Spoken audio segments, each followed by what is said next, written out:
கண்மணி அன்போடு காதலன் நான் எழுதுமே. அப்போ நானும் முதல்ல கண்மணின்னு சொன்னேன்ல, இந்த உண்மணின்னு போட்டுக்கோ. பொன்மணி உன் வீட்டில் சௌக்கியமா? நான் இங்கே சௌக்கியம்.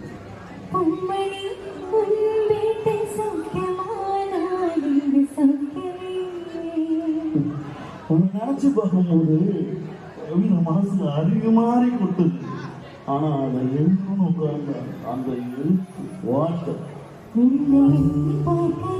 கவிதை கொட்டது. அதை எழுத வார்த்தை முட்டது. அதேதான். ஆஹா, பிரமாதம் பிரமாதம். படி. கண்மணி